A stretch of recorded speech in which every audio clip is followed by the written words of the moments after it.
Elettroniche giapponesi. Oggi andiamo a presentare una accoppiata Luxman, un C120A e un M120A. Con questa accoppiata di casa Luxman siamo nel Giappone del 1981, fine 80, inizio 81. È un'accoppiata che è stata in produzione fino all'83. Una curiosità, è stato prodotto in Giappone ma nel mercato giapponese non veniva distribuita. Era un'accoppiata che era esclusiva per il mercato estero, quindi per il mercato occidentale la si trova in Europa e la si trova negli Stati Uniti. Sono due apparecchi che per il marchio giapponese erano un entry level, era l'inizio di quello che era l'accoppiate di pre e finale, il fratello minore del C12 e dell'M300. Possiamo vederla anche come un'anticipazione di quello che sono stati magari i fratelli più famosi, i C02 e l'M02, che erano costruttivamente, non dico identici, ma molto simili. In questa amplificazione veniva adottato il sistema Duo Beta, tipico degli apparecchi di casa Luxman, un sistema introdotto appunto dal marchio giapponese per andare a sopperire a quello che era il feedback negativo. Un sistema brevettato da Luxman e che andava a correggere quello che erano i problemi derivati dall'utilizzo del feedback negativo sull'amplificazione. È un'accoppiata che si adatta a una stragrande maggioranza dei diffusori in quanto è molto potente, eroga infatti ben 120 watt per canale su 8 ohm e il preamplificatore può adottare anche testine MC oltre alle classiche MM per i giradischi. Ma adesso andiamo ad aprirli e andiamo a scoprire meglio come sono costruiti al loro interno.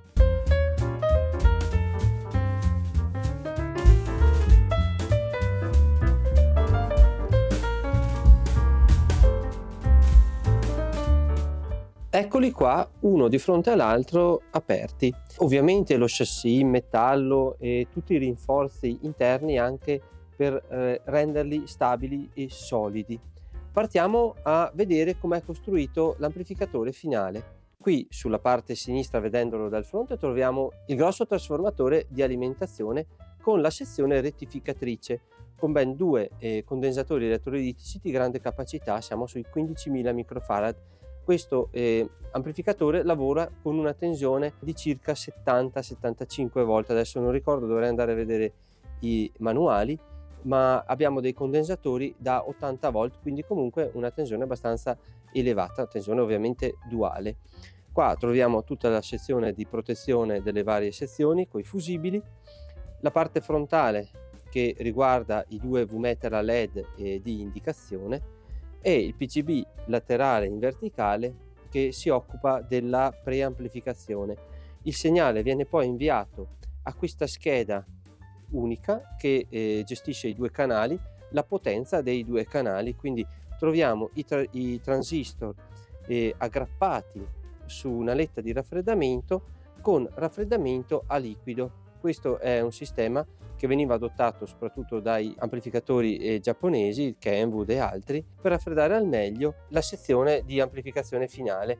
Quindi c'è un gas all'interno, un freon, che sposta quello che è il calore dei transistor verso le alette di raffreddamento. Andiamo a vedere invece il preamplificatore, troviamo la sezione del volume e del bilanciamento, quello che sono i filtraggi con regolazioni dei toni, mentre invece tutto la preamplificazione, compresa la preamplificazione fono, è gestita da questo grande PCB. Tutto quello che è la commutazione dei segnali avviene tramite queste astine che riportano a dei commutatori fisici posizionati a dirimpetto alle entrate e alle uscite direttamente dei connettori RCA. La sezione invece di alimentazione è sulla parte sinistra, dove troviamo il trasformatore e anche addirittura il commutatore di tensione, quindi questo apparecchio, come pure il finale, può lavorare a 110 volt come a 240. Frontali molto sobri e comunque tipici del design inizio anni 80 di Luxman. troviamo questi selettori a movimentazione laterale che sono appunto tipici degli apparecchi di quell'epoca. Partiamo a vedere l'amplificatore finale. Abbiamo detto un 120 watt per canale su un carico di 8 ohm. Infatti sono indicati anche con questi che sono dei LED V-meter che vanno a indicare la potenza erogata, sono un po' nascosti in questa linea nera che corre lungo tutto l'apparecchio. Troviamo il tasto di accensione, il tasto di uscita del segnale delle cuffie e il tasto di selezione degli altoparlanti. Nella selezione centrale gli altoparlanti sono esclusi e possiamo eseguire l'ascolto in cuffia, mentre invece lo spostiamo su main o su remote per selezionare le due coppie di altoparlanti che possono essere collegati a questo apparecchio. Power Indicator invece ci dà la possibilità di scegliere come gestire la visualizzazione della potenza, o a tutta potenza, quindi se dovessimo andare a fare ascolti a volumi elevati. Se invece facciamo degli ascolti a volumi moderati o comunque bassi, lo sposteremo sull'X 1 centesimo, in quanto le piccole potenze non verrebbero altrimenti visualizzate. Questi invece sono i due potenziometri di regolazione dei canali in uscita, dedicati per il canale sinistro e il canale destro. Ci consentono di diminuire il volume in maniera differente, un po' quello che è il balance sul preamplificatore. Andiamo a vedere appunto il preamplificatore, anzi andiamo ad accenderlo. Accendiamo prima il preamplificatore e poi l'amplificatore. Questo lampeggio sta a indicare che fatti tutti i controlli l'amplificatore è a posto e può partire a erogare la potenza. Sulla parte sinistra troviamo quello che è la gestione dei toni, quindi i toni bassi e i toni alti, in 3 livelli di gestione, quindi a 150 Hz, 300, 600 Hz per i toni bassi e 1,5, 3 o 6 kHz per i toni alti. Sotto troviamo un low boost che è come un loudness che lavora sui 70 o sui 150 Hz. A fianco della regolazione dei toni troviamo il tone bypass che ci consente di escludere tutta quella che è la regolazione dei toni per un suono più fedele a quello che è il segnale in ingresso. La gestione dei filtri subsonici sotto i 15 Hz come taglio o i 30 Hz per consentirci di andare a proteggere i diffusori sulle frequenze che non sarebbero udibili, e sulla parte delle frequenze alte invece un taglio sopra i 15 kHz o i 9 kHz. Ovviamente si tratta di tagli a un dB abbastanza elevato, quindi non netti, ma che comunque probabilmente sui 9 kHz sarebbe un po' limitante per molte frequenze che sono ancora nel range dell'udibile. Questo invece è un selettore di controllo della linearità dell'equalizzazione, quindi che linearizza quello che è il segnale in ingresso sulle frequenze basse o sulle frequenze alte, in 2 livelli per ogni impostazione. Gli ingressi monitor, che sono 2 tape, quindi uno o ingresso monitor 2 o sul source, che ci consente di selezionare appunto la fonte tuner in fono, quindi giradischi con testina giradischi con testina MC o ingresso ausiliario. Il selettore dubbing invece è per registrare da un tape all'altro tape, un pulsante di ascolto monofonico per ascoltare in monofonia, il bilanciamento sul canale sinistro e canale destro e la regolazione del volume. Il posteriore vede il segnale in ingresso su connettori dorati per il canale sinistro e il canale destro, e troviamo una scritta monoaural, perché questo amplificatore finale può essere impostato tramite questo selettore come amplificazione monofonica. Infatti sul frontale abbiamo la regolazione del volume e quella di destra che regola il volume quando lo si utilizza come monofonico. Qui avremo l'uscita per l'altoparlante, in questo caso se dovesse essere utilizzato come amplificazione monofonica, oppure l'uscita per le 2 coppie di altoparlanti main e remote selezionabili dal fronte pannello. Il cavo di alimentazione ovviamente per l'apparecchio. Sul preamplificatore invece troviamo il notolino di massa per i giradischi, l'ingresso fono MC e MM, sempre per i giradischi, che è selezionabile in più 6 dB o normale. L'ingresso tuner e aux, che ai lati pratici sono ingressi line al quale si può collegare qualsiasi cosa, dall'Alexa al lettore CD e qualsiasi altra cosa. I due tape con l'ingresso e l'uscita per la registrazione, quindi si possono anche qui collegare masterizzatori CD o qualsiasi apparecchio che possa captare un suono per poi registrarlo.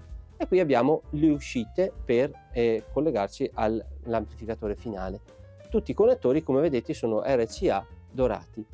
Qui invece abbiamo il cavo di alimentazione e le prese asservite e non asservite, quindi questa è una presa non asservita, quindi significa che qua possiamo collegare un apparecchio e averlo sempre in tensione, e qui invece abbiamo delle prese asservite. Ciò significa che si verranno a essere in tensione solo quando avremo premuto il tasto di accensione dell'apparecchio. Ovviamente questi sono standard americani, si può collegare un comune adattatore e collegarci appunto l'apparecchio con la presa europea, la presa italiana. Veniamo ora a capire chi poteva essere al tempo la concorrenza di questa coppia di preamplificatore e amplificatore finale. Rimaniamo sempre sulla stessa fascia di prezzo e di potenza erogata e ovviamente anche di qualità, ma questo è intrinseco. Rimanendo in Giappone si potrebbe vedere una coppia di Nakamichi, il 610 preamplificatore e il 620 l'amplificatore finale. Due componenti che andavano installati a rack o altrimenti in appoggio e rimanevano inclinati. Era quasi un connubio tra design e funzionalità. Andando in America invece potevamo andare a casa Marantz con un 3250 e un 300 DC, un'ottima combinazione che ancora oggi è molto quotata e molto ricercata. Veniamo in suolo europeo invece e troviamo proprio in Italia dei Cabre, un AF24 e un AF25. Abbiamo visto tre delle combinazioni che potevano essere papabili per un potenziale acquirente dell'epoca e ovviamente ce n'erano delle altre, c'erano altre soluzioni che potevano essere parimenti valide, ma queste a mio avviso erano le più significative. Bene, siamo arrivati anche alle conclusioni di questo video. Se non l'hai già fatto, come di consueto, ti invito a cliccare la campanella e iscriverti al canale, ovviamente, per rimanere sempre aggiornato sui nuovi arrivi. Ti ricordo che siamo un e-commerce, www.allstore.it, dove puoi acquistare questi gioiellini di un tempo e revisionati, garantiti.